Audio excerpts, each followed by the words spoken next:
Hello and welcome to the Autism News Network. My name is Dr. Frampton Gwinnett and I'm joined today by our producer at the Autism News Network, Mr. Russ McKenna. Hey Russ. Hi.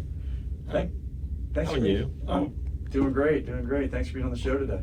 Oh, thank you for having me. But a producer, I didn't put any money into it. You haven't put any money into it, but it's been a lot of sweat equity. You put your time in and your talent. Oh, well, thank you. Yeah, so we're grateful for that. And you have been a long-running member of the MUSC team and family. And how many years have you been working at MUSC now? 23 years, 11 months, 4 weeks, 1 day, 1 hour, 4 minutes, and 3 seconds. Excellent. So maybe by the time this podcast is over, we can do another calculation because you will have been here longer at that point, right? Well, yeah. So you got that down to the second. Yeah, I found out when I got hired, so. Uh-huh. And then you have an app that kind of calculates that. Yeah. Awesome. And one thing I've noticed about you is you always come to work armed with 2 green bottles of some kind of substance. What is that fuels your energy? 1, it's never 2. Okay.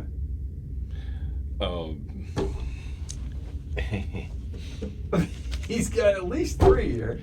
I had a 4th one, but I drank it. Yeah, okay. So, and what's that drink you got there? Mellow yellow, or as I call it, orange juice. Orange juice. So he calls it mellow yellow orange juice. And well, my doctor doesn't want me to have anything with caffeine. He wants me to have plenty of water. Yes, that's great. A vegetable. So that's number 1 ingredient, carbonated water. Second ingredient, corn syrup. That's a vegetable. That's your vegetable. And fruit. And fruit, which is a little orange juice. Well, yeah, maybe less than 1% juice, but there's probably more vitamin C than actual orange juice. That's possible. So there's no caffeine in mellow yellow. Well, it's maybe down in the ingredients. Okay. It's not in the top 3. Okay. And that's what fuels you during the day. Well, I'm naturally hyper, but yeah. Awesome. It makes me, I don't know, an extra step so I can tease my coworkers and get on their nerves on purpose. Yeah, gives you a little extra energy. Yeah. Put some spring in your step. That's awesome. Spring to summer, winter, and fall in my step. That's great. So what is your role here at MUSC? I'm a supply specialist. Okay, you're a specialist?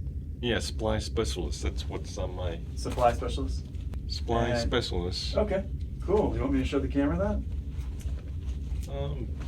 Yeah, that's the badge there. He's a supply specialist at MUSC. And so your job involves moving supplies around the hospital?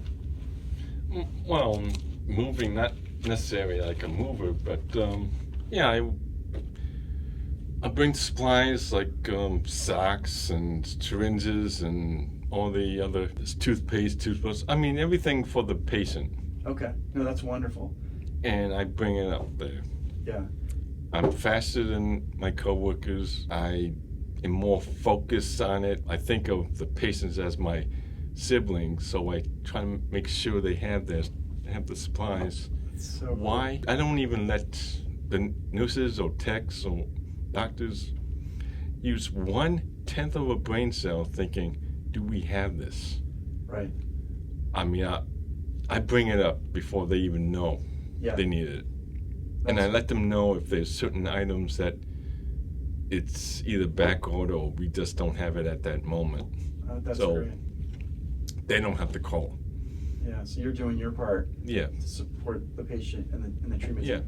So in a way, I am part of their team and not necessarily Central Supplies because well, those supplies are mainly for my unit. Yeah. And if I get there sooner than they do, well, their loss, my gain. Right.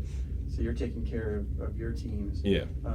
And I believe you mentioned that it's only required for the courier to come by maybe once a day, but you'll make multiple trips per day to ensure. Yeah, at least 3 times. Yeah. And I spot check the pictures, and I let them know if they don't push the button. And I got the busiest unit, 4 CVICU. And of course, because of it, I got 4 East in the outbuilding. They're worried about the budget, so that's one thing. They like the fact that I'm in there, but the nurses and techs still don't want to push the button. And the button means that we The Pixis, they don't push the take. They just take it, and if they're not going to charge the patient, I just want them to have the amount. I took it on myself to make sure they do. Right. By threatening them for me to be on another floor. Okay. So now they're pushing the button. Yeah, and what does the button do when they push that? Well, in the Pixis, if you push the take button, whoever the patient is, they'll get charged for that particular item. Okay. And the return button, well, gives them credit. Okay, great. So it's But documenting and compliance. But if they don't push it, there is no record of it. And it just gets me to, have to go downstairs and replace it. Yeah. Which I don't mind, because I love to walk around. Yeah, that's great. How many? But my coworkers aren't like that. Yeah. So you love to walk. You love to move your body. How many miles a day do you typically walk when you're working? 9 miles. 9 miles, and that's only a portion of your walking that you do throughout the day, right? So you walk 9 miles at work, which is a lot, and then after work, what do you do? I walk some more. So the grand total of the day is 17. 17 miles per day. So you're doing 3/4 of a marathon every day. I guess that explains the multiple mellow yellows, and you seem to be in great physical shape. Yeah, my doctor does not condone it, but he says as long as I'm walking, he can't see anything against it. And I say that to my sister, who's a nurse, and she cannot believe that a doctor would say that. So she's been coming in to actually hear him say that I can drink as much, I say I can drink as much mellow yellows as possible. Yeah. And he did say I can only have 1 energy drink, so. Okay. And the walking seems like it balances all that out. And, yeah. What does walking do for you? Actually makes me think. I mean, when I'm in the outbuilding, I'm thinking of if I'm walking to my units, I'm already trying to make sure that I'm just eager to get there so I can make my list and spot check the pictures and the bins and come down and bring all the bedpans and I mean, granted, I do get needles, I do get other stuff, but the patients needs all that other. But when I go down back to Central, I'm thinking I better get this item before my coworkers do. Right, because you're prioritizing. Yeah, because I want to get my units to get it, not them. Yeah. Not saying I want to use them all, but they notice that I would actually take everything possible to make sure my units get everything, and they complain that they don't get it. But they're not as fast as me. They're not focused like me. Yeah, and you're really, in the end, advocating for the patients on the units that you serve. Yeah. Yeah, that's wonderful. And I keep saying, well, if you want this particular unit to have supplies, then let me have that unit. And they think I'm overworking myself, which I'm having too much fun to call it. Is that right? Yeah, everyone in Central, I mean, in MUSC, clocks in to go to work. I clock in to go to play. And I have so much fun. I mean, it's whether it's the people I talk with or just acting the way I am. Yeah, that's so great. And it's the relationships you have there, it's the patients, it's the nurses, it's the teams. Yeah. I may never see the patients per se, but to me, I think of them as my siblings. But I may not I do see the nurses and techs and doctors, and they all know me by my name. That's fantastic. Yeah, and if you go to the art building right now, go to the 4th and 6th and 5th floor, just ask them, what do you think of me? Just say Russ. And they might say, well, he's a little weird and maybe a little funny, but when it comes to the job, we really don't care what he acts like. Yep. Let him have as many mellow yellows or get some chocolates or whatever. No, really, we're not supposed to have drinks or food, but I would, for CVICU, I would have like a hard-boiled egg, and they don't say a thing. So your performance really is so high that that's awesome. I can actually wear my Beatles shirt to. They don't care. Yeah. My supervisor or my coordinator, my units couldn't care less. Because you do such a good job. Yeah, exactly. And no one can keep up with me. Yeah. Nope. In all 3 shifts, no one.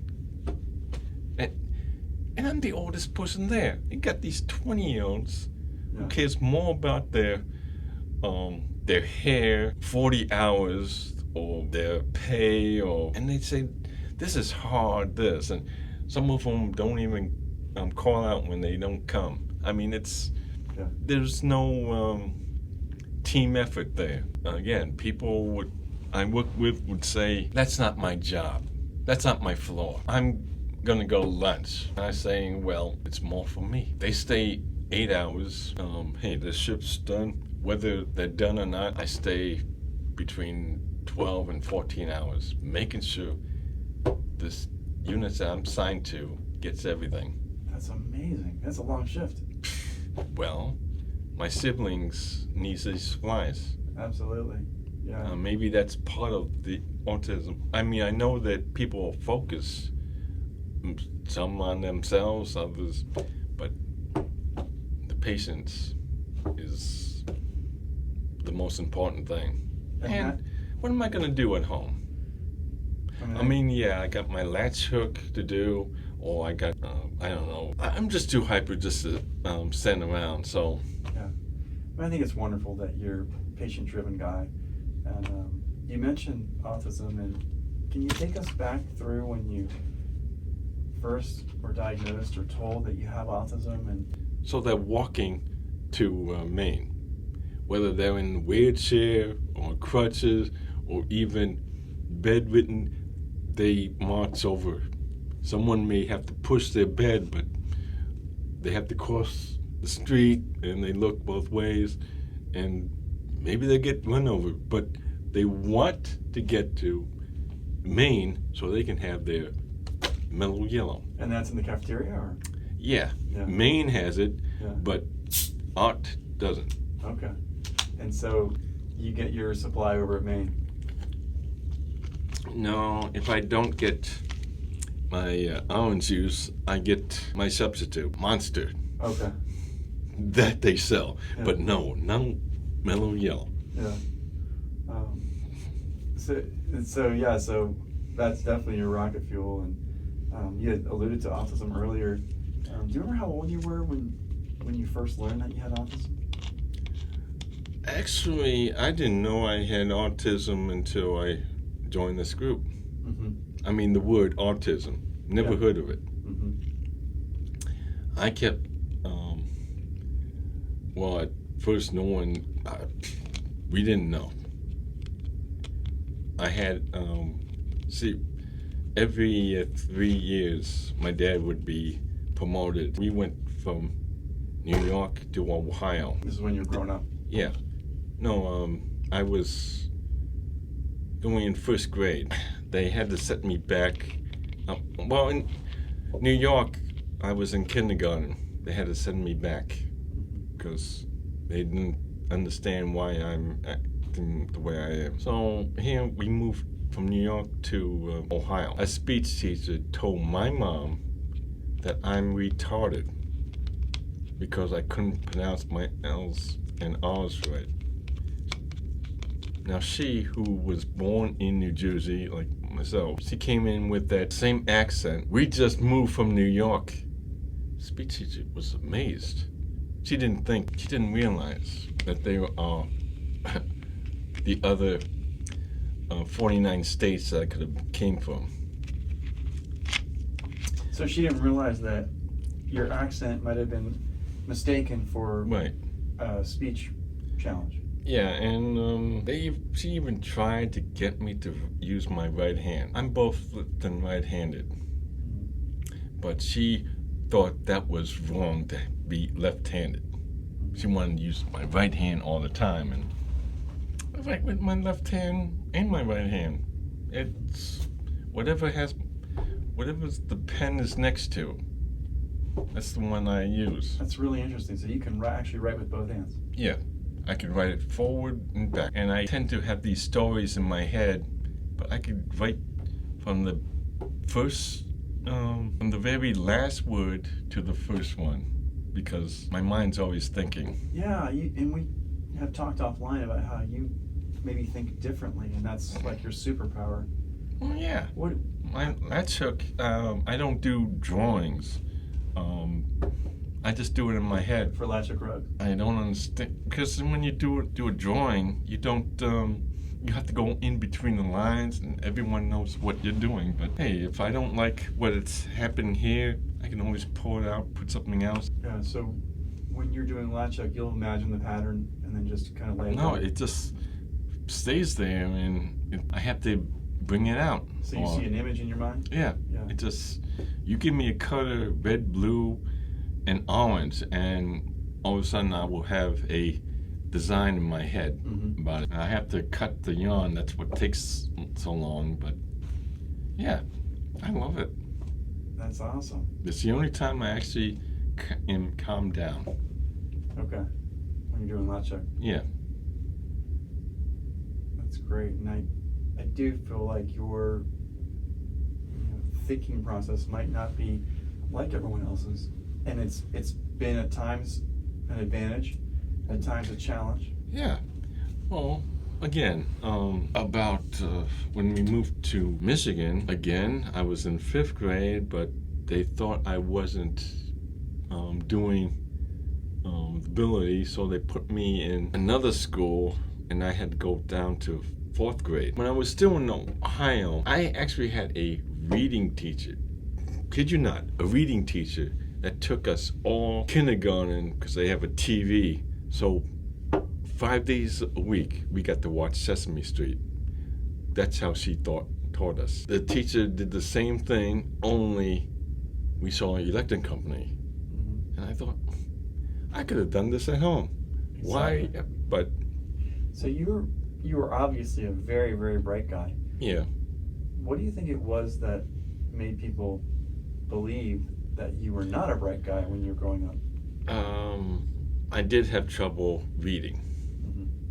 So I guess the teachers tried to put me in a class, or tried to put me in a group, thinking I'm dumb or stupid. So they moved me with other people who are even worse off than me. Yeah. And It's always been, I'm not trying to make myself better, but it's always seemed to be worse off, because they never seem to put me in a group with the same abilities. Yeah, Yeah. it's always like those or those who We call it intellectually disabled. oh, Yeah. they changed the name Yeah, again. it's just a little bit more, I think, supportive, to say it that way. Oh, if well. If you don't mind, would you be able to tell the audience how old you are now? I always say, do you want mental, physical, or spiritual? All of them. Mental, I've been told I act like a 5-year-old. Except for my sister, who thinks I act like a 1-year-old. That's So, emotionally. Yeah. Yeah. So okay. I'm here, hey, I'm young. Right. So what do I care? Exactly. And then chronologically, how old are you? Well, 61. 61. So when you... I love the... Do not say, oh, he's an old man. Like I said, I don't have any wrinkles. I don't have any health issues. So bring it. I mean, if you want to call me old, fine. But you're doing great. And, yeah. And I think being the age you are, looking back at kindergarten, elementary school, middle school, high school, this was an era when awareness of autism was much lower than it is now. Exactly. Yeah, and so you had mentioned previously that you really didn't hear that you had autism until you joined the Autism News Network. Right. Well, again, by the time we moved to Massachusetts, then they realized I have a learning disability. Mm-hmm. It's like, what happened from childhood to now? Right. Now it's a so here I am from that, knowing I have a learning disability to coming here. I've never heard the word autism. I thought I didn't like that word at first because it reminds me of Alzheimer's. You know, it has the R. Sure. And my dad had Alzheimer's, and I don't necessarily like anything that connecting with that. Right, it's really hard. But autism being a separate condition,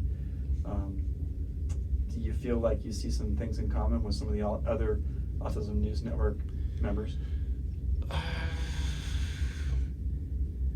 Now, my sisters say I'm obsessive and about the Beatles, about Batman, and of my iPhone. But I'm not obsessive with video games. I mean, I never got into that. Yeah, that's what's definitely different about you versus some of the younger members. Well, yeah, and whether it's main or art, I see the same thing. Housekeeping, laundry, the cafeteria, secretaries, nurses, doctors, techs, everyone on their phone, texting, maybe watching a movie. Social media. Yeah. You don't have that addiction. Comparing the autism group and everyone else in them, you'll see, you can tell the difference. Right. But yeah, I do have some games, and I just watch my favorite TV shows. But yeah, and you mentioned technology, iPhones. I believe the first time we met, which was several years ago, you were carrying 5 iPhones on your person? Yeah, and I still have them at home. Okay. But I can't hold them all with my orange juice. Yeah, with the mellow yellow orange juice. Yeah. So you had. Yeah, I have 5 iPhones at home, and I still love them. I still play with them. I still call them by the names I gave them. But to tell you how obsessive I am with the Beatles, I should have brought them. My 3GS, I named John. And that's a really old iPhone, right? Yeah. Named John. My iPhone 4 is Paul. I think we know who I'm talking about. Sure. My iPhone 5C, his name is Stu. No, the third actually. Stu Suffolk.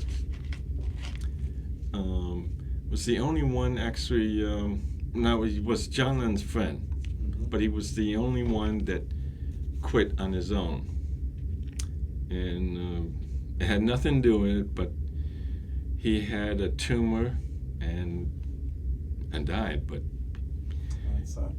John Lennon encouraged him to join because, you know, he thought, well, maybe if he, because he was an art student, Stu wasn't, but John thought, well, with the money that he stole because of his painting, he can use that to buy a bass, and he could pretend, because he didn't know how to play. Stu liked it because it had that image that he wanted, but he did what John Lennon said and just hold the guitar, or the bass guitar, and looked in the back just so no one knew how he played. Amazing. Did you have any iPhones named Pete? Yes. For what's that one named after? Well, again, George Harrison came next. That was my iPhone 6 Plus. Then my iPad 3 Mini. His name was Pete. Okay. For Pete Best? Yeah. Yeah. He was actually the first drummer before Ringo, and so technically he was the 5th Beatle, whereas Ringo was the 6th. So Ringo got my iPod. Okay. So some of these, what maybe people would call obsessions, you started thinking, hey, maybe I could have autism based on what my family's telling me about how I get preoccupied with things. Yeah, I didn't know I had the word autism. Just like I didn't know stupid. Was there a long time in your life where I've been called everything in the book, yeah, and yet I'm not any of it. right? Was there a period of your life where you didn't have friends? Mainly my classmates.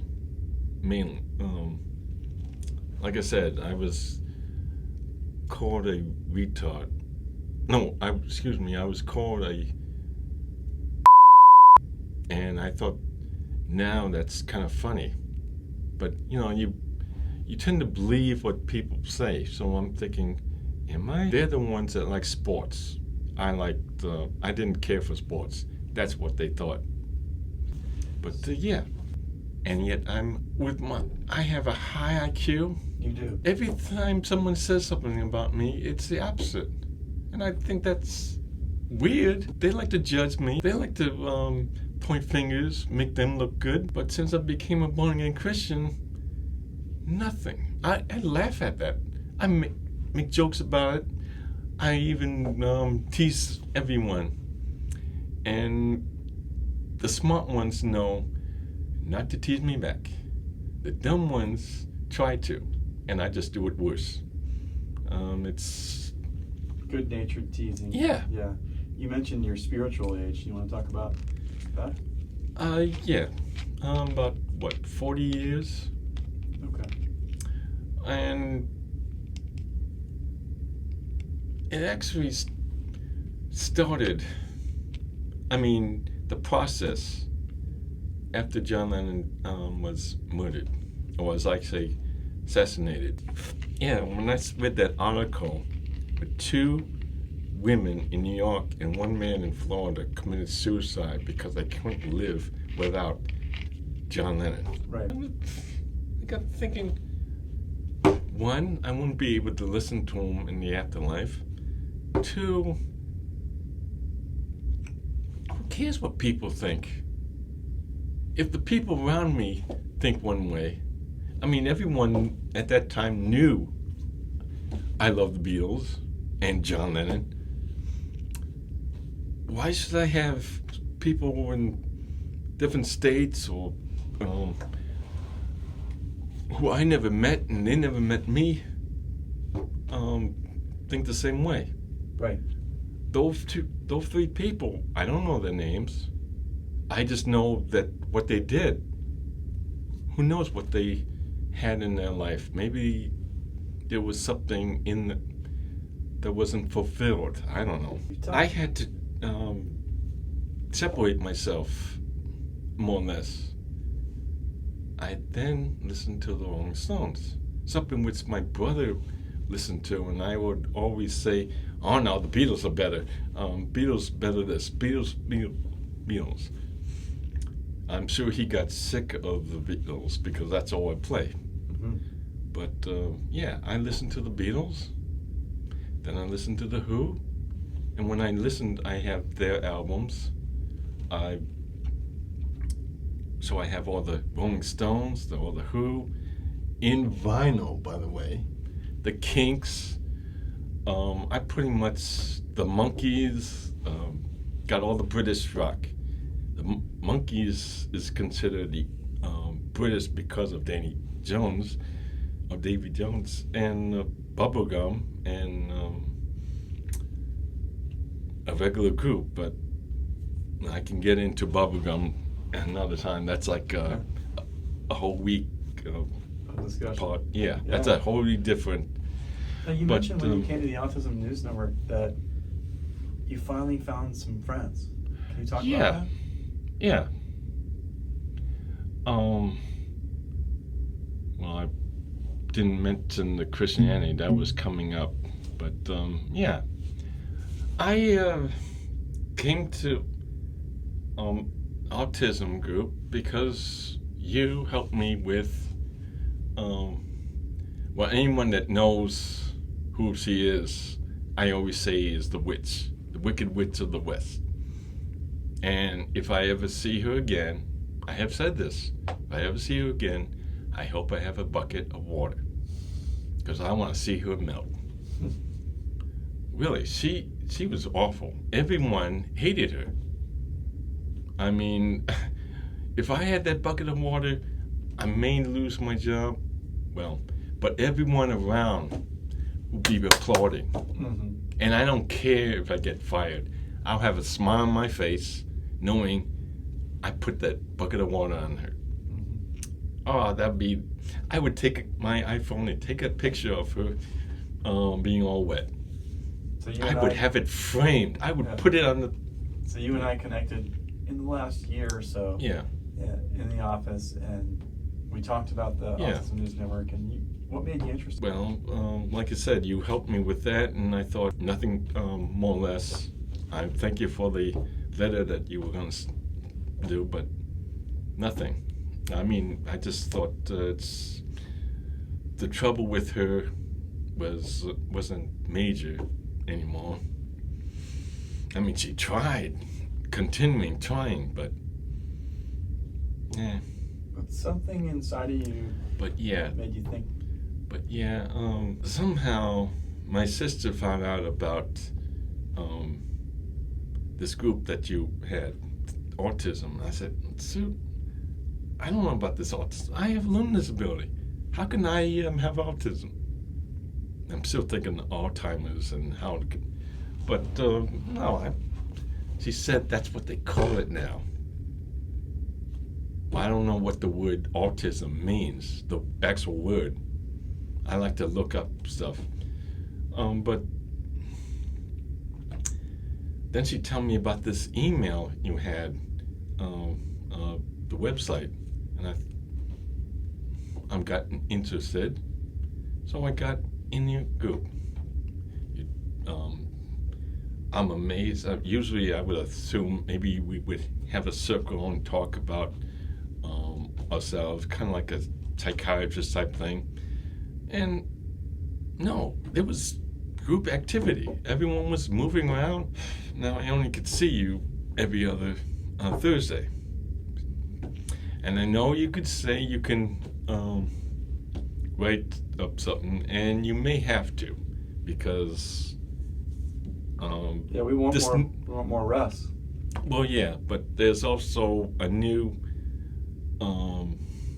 people coming in, and this one guy thought it's best to have everyone come in Monday through Friday and have another group come in on the weekends, which means I may not be here every other Monday, may not be here every other Thursday, so you may have to write that letter. Yeah. But I like the every other Monday and every other Thursday. And I love to work on the weekends, so they're going to have a problem, especially since I have more seniority than everyone. Yeah. And the units love me. Right. So I got that going. Yeah, but you've made some connections at the A&M? Yeah. But like I said, you went there. You tell us about. Oh, go ahead. Yeah, you went there the second time, and would it be alright for me to say that I think of them as babysitters, because they were just standing there. We had some students there who were maybe not interacting as much as me and Lisa. Yeah, and so I thought it was odd. Okay, to put she had blue and black magic markers put on her forehead, and we were supposed to get up and scribe it so that the other can guess. It was kind of a game. Yeah. Yeah. I don't want to put him on the spot, but I like to think of it as a family, so I hear David, his loud voice, going from one person to another, saying, "You look like you have a black hole." Now, the colors are either black or blue. And black hole. Is that blue color? No, I think that is a black. But again, I only seen him do it, say something. So at least he was interacting. Yeah. But everyone else was just walking about and saying nothing. So you're new there, you don't know anybody. People aren't necessarily Right. talking to you except for David. Yeah. And then what happened? Well, like I said, we then get in the chair. We have the blue team and the red team, and we're supposed to guess the letter for Hangman. Yeah. I know how to play it better than. Don't get me wrong; it's an easy game, but I know that the letter E is the most used letter in the alphabet, so I can say in order what letters are, what it could be. S being the next, T is the next, M and Q, X, and Z are not. That would be like the last on the bottom, but I know. You guys are playing some kind of like icebreaker exercises or games. Maybe, but I thought it wasn't.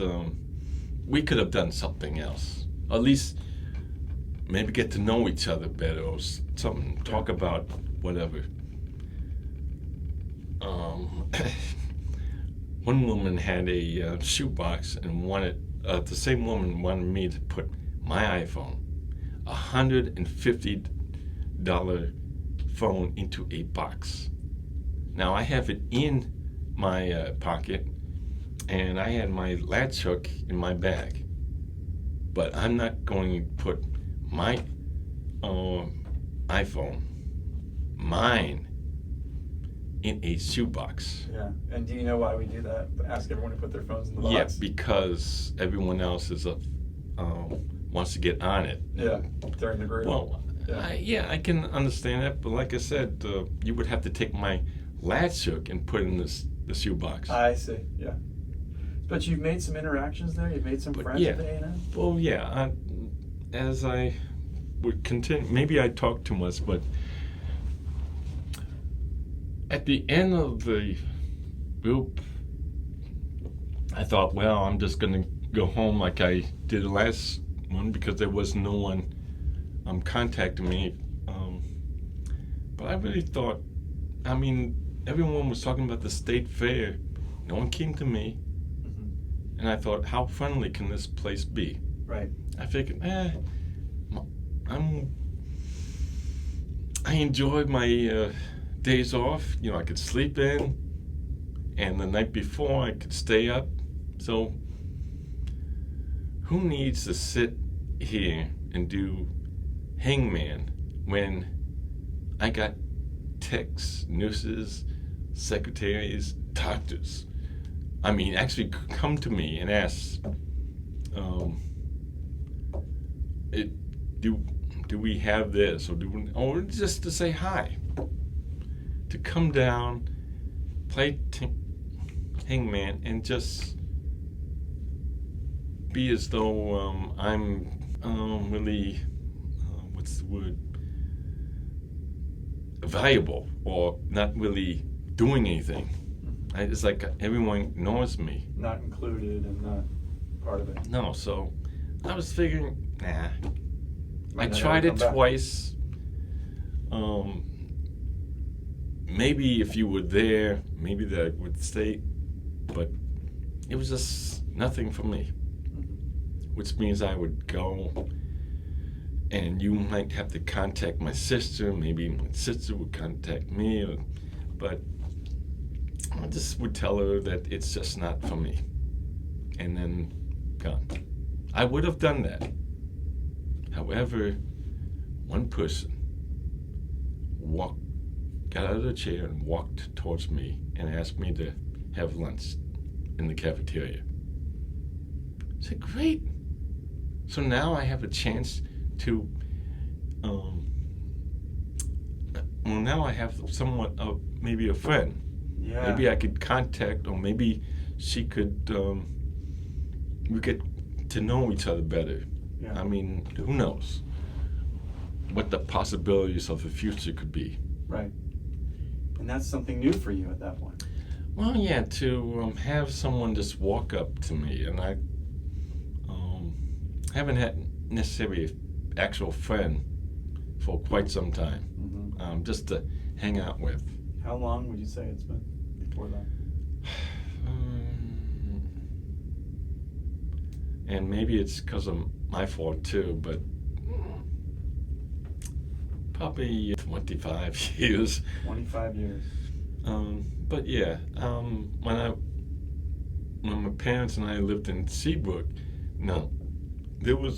I had a friend, and he might be interested in this too, because he has. But yeah, we got to talking, and I'm sure he was trying to keep up with me, but I just, with working at MUC and this, maybe I don't have necessarily that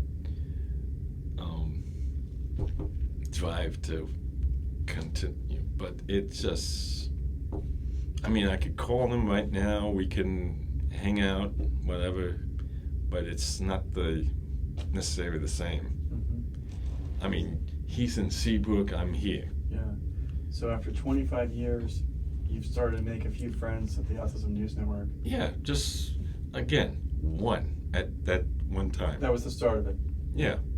And now you've got several? Well, yeah. So Melissa, who I thought, great, but she was on the phone, in the cafeteria. And Melissa was playing My Talking Angela. I have that on my iPhone. Do you? Okay. And she was saying, do you think this is childish? I said, no. I have all the Talking Tom's friends. And I have Angela, that's pretty much for woman, so I don't see anything wrong with it. I like it. I like the fact that you can talk and answers back, or you can hit them and they fall down or something. Right. But so you're finding common interest with some of the other participants. Yeah. Talking Angela, Rocky Horror Picture Show, Little Shop of Horrors. It's like whatever she talks about, I love. And vice versa. Yeah, and that's how friends are made, finding those common Yeah. interests. That's wonderful. But everything. Yeah. Not just some here, there, but everything. Yeah. Connects. And then 2 weeks later, we had another. It was great because, again, I had at least Melissa there, but then I got to know David and Val. I may not have known them if Melissa didn't come to me. Right. And that's wonderful. yeah, and Melissa puts her phone number in my iPhone. Now, to let you know, this iPhone, or any of my iPhones, no one's other than myself touched. But I had it open because she wanted to put her phone number. She wanted me to give her phone number to me, and Yeah, here you're I am. exchanging contact information. So- That's normal. That's great. So here I'm opening up. She just grabs it, not only puts her name in it, but her address, her birthday. It's like, wow, I know more about her. But yeah, rarely, and she might be the only one, if there is someone else's fingerprints on it, is Melissa's. Yeah. I mean, that says a lot about her. For sure. But yeah, and people started, my coworkers who I tease daily, no, hourly, secondly, started teasing me, saying I got a girlfriend, and saying, oh, they're going to contact a girlfriend of mine in the Philippines, and she's always afraid that I'm going to leave her for a 20-year-old, and my coworkers would really hurt her, and I would have to listen to it. Yeah, so Trying to that's- convince her, no, this is not happening, but Yeah. Now, you've mentioned that for a good while at the Autism News Network, you were an observer. Actually, the first time you came in, it was right in this room. You showed up, and we had you record a voiceover that we were working on. So you literally knew nobody. I sat you down in front of a mic, and you recorded a voiceover. That was Yeah. the first one. And after that, you had a period where you were really sitting back, kind of observing. And you mentioned to me that you wanted to start doing stuff, right? well, yeah, I wanted to be part of the team, Yeah. the group, and just to sit there every other Thursday and do nothing. When I'm so used to doing stuff, I don't care what it is. Yeah. If it's just something. I mean, it would be great to do a podcast. I've never been on a podcast, but I'm glad that you asked. Yeah, and here we are. Yeah, but I can't really edit anything because that's on Tuesday. I work on Tuesday, so that's... Well, we'll get there. We'll get there, and I think you're going to be really great at editing. And But yeah, now I'm on this group thing, and group chat. yeah. Now, I love my name, Robert Russell McKenna Jr. Yeah. There was a history of that name. Mm-hmm. My grandmother, my dad's mom had a friend her friend named her son Russell Robert, but he died. She asked her, can she use the name but call it Robert Russell? So she named my dad Robert Russell McKenna. And like any dad would do, name his first son after him. Mm-hmm. And I was a junior. So there was a history in that. And I love the full name. My email, I put my full name. As I was on this group me, or some of the things that I have said, sound like I was joking. People took it seriously. I mean, it's hard when you text something to make people think that I'm one way when they probably are used to a serious conversation. Yeah, so the Autism News Network has a group me chat, and we, go back and forth on that. So you changed your name on there, Yeah. right? Your alias. Yeah, because, well, it would be nice to have some sort of nickname because it's Sub-Zero, Yeah. and I'm tempted to call him Ad-Zero Yeah. because I don't know anything about these video games, and So a lot of the people in the chat have aliases that Yeah. they use. Godfather, Yeah. Broadway Girl, Yeah. and what's yours? Seriously Silly. Okay. I got the serious and silly together because I'm both, but I like to stay silly, or because life is short. Why be serious? Right. Totally. My emails, when my general manager, who promised to have all my managers, doesn't, keeps talking to the someone in the cafeteria, but apparently it's not being delivered here. So Yeah. we're going to go ahead and wrap up. And I want to thank you for being here today, and thank the audience for listening. This has been the Autism News Network podcast. I'm Dr. Frampton Gwinnett. I've been joined by Robert Russell McKenna Jr., aka Russ, who is a producer here at the Autism News Network. Thanks for listening. We'll see you next time. Can't wait.